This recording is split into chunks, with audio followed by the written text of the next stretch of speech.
Sastra channel நேயர்களுக்கு நமஸ்காரம். நான் உங்க அபீதா ஸ்ரீ. இது டீ டைம் இல்ல, ஸ்திரீ டைம், நமக்கான டைம், பெண்களுக்கான டைம்.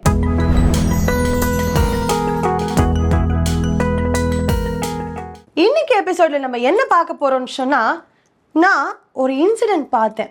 அந்த இன்சிடென்ட்டை உங்களோட ஸ்திரீ டைம்ல ஷேர் பண்ணலாம் அப்படின்னு சொல்லிட்டு வந்திருக்கேன். ரீசெண்டாக சோஷியல் கேதரிங்க்கு போயிருந்தேன்.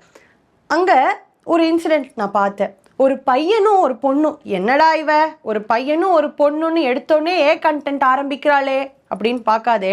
எல்லாரும் நாங்கள் போயிருந்தோம், கொலீக்ஸு, ஃப்ரெண்ட்ஸு, நெய்பர்ஸு, ஸோ எல்லாருமே போயிருந்தோம். பெரியவாள்லேருந்து சின்னவா வரைக்கும் எல்லாருமே அந்த சோஷியல் கேதரிங்கில் இருந்தோம்.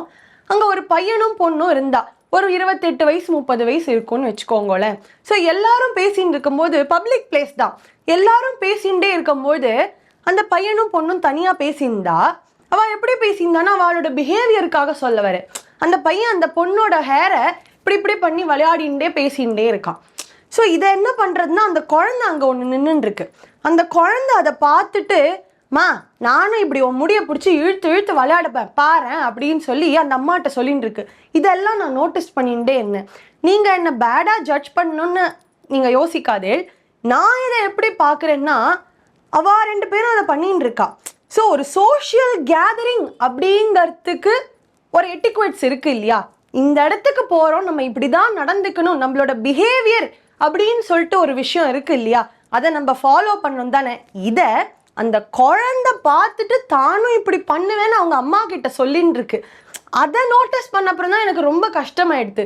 ஸோ நம்மளை பார்த்து அந்த சின்ன குழந்தை அப்படி பண்ணுறது கரெக்டு, அது ஒரு தப்பான விஷயம் இல்லை அப்படிங்கிற மைண்டுக்கு அவள் வரா. அப்போ அவள் எவ்வளோ நம்மளை அப்சர்வ் பண்ணுறா அப்படிங்கிறத நான் அங்கே பார்த்து தெரிஞ்சுக்கிட்டேன். இப்போ நான் என்ன சொல்ல வரேன்னா, நம்ம இதை ஒரு ட்ரெடிஷ்னலாக நம்ம எப்படி கொண்டு போகணும். நீங்கள் உடனே எல்லாத்துக்கும் பழைய பஞ்சாங்க மாதிரி ட்ரெடிஷன்னு போயிடுறேன் அப்படின்னு நீங்கள் என்ன சொல்லாதீங்க. ட்ரெடிஷ்னலாகவே அந்த நாள்லையுமே இதெல்லாம் இருந்திருக்கு, சோஷியல் கேதரிங்லாம் இருந்திருக்கு. இதை ட்ரெடிஷ்னலாக எப்படி சொல்லியிருக்கான்னா, சத் சங்கம் அப்படின்னு மென்ஷன் பண்ணுறா. நம்ம ஆதிசங்கர் நம்ம பெரியவா எழுதும்போது இந்த பஜகோவிந்தம் அப்படின்னு சொல்லி ஒரு பாட்டு எழுதியிருக்காரு. அது MS அம்மா கூட பாடி நம்ம கேட்டுருமோ. அதில் ஒரு லைன் வருது பாருங்கோ, சத் சங்கத்வே நித்சங்கத்துவம் அப்படின்னு சொல்றா. அதாவது சத் சங்கத்வே, குட் பீப்புள், குட் கம்பேனியனோட நம்மளுக்கு அந்த சோஷியல் கேதரிங் இருக்கணுமா. எப்படிப்பட்ட சோஷியல் கேதரிங் இருக்கக்கூடாதுன்னா, unhealthy people, which means unwanted பீப்புளோட அந்த சோஷியல் கேதரிங் இருக்கக்கூடாது அப்படிங்கிறத பெரியவாள் அன்னைக்கு சொல்லியிருக்கா. ஸோ இதுலேருந்து நமக்கு என்ன தெரிய வர்றது, அந்த நாள்லயே சோஷியல் கேதரிங்க்கெல்லாம் சப்போர்ட்டிவா இருந்திருக்கா. பெரியவாள்லேருந்து சின்னவா வரைக்கும் ஜாதி மத நிற பேதம் இல்லாம எல்லாரும் ஒரு பொது இடத்துல உட்காந்து ஒரு ஊருக்காகவோ ஒரு விஷயத்தை பத்தி, தன்னோட வீட்டுக்காக ஏதோ ஒன்றை பத்தி அவ டிஸ்கஸ் பண்ணுவா. ஒரு பொதுவான விஷயத்த டிஸ்கஸ் பண்ணிட்டு இருப்பா. அதை அந்த நாள்ல சத் சங்கம் அப்படின்னு சொன்னா. அப்போ அந்த நாள்லயும் சோஷியல் கேதரிங்கிறது இருந்திருக்கு. பெண்கள்லேருந்து புருஷாள்லேருந்து எல்லாருமே அதுல பார்ட்டிசிபேட் பண்ணிட்டு இருக்கா. ஸோ அப்படி பார்ட்டிசிபேட் பண்ணும்போது அவளுக்கு அந்த எட்டிக்வேட்ஸ் தெரிஞ்சிருக்கு, நன்னாதான் நடந்துட்டு இருக்கு. நமக்கு ஏன் அந்த எட்டிக்வேட்ஸ் தெரியல? பையன் பொண்ணுன்னு வரும்போது யாரா வேணாலும் இருந்துட்டு போட்டோம், அந்த பொண்ணுன்னு வந்துட்டா ஒரு சோஷியல் பிஹேவியர் அப்படிங்கிறது தெரியணும்ல.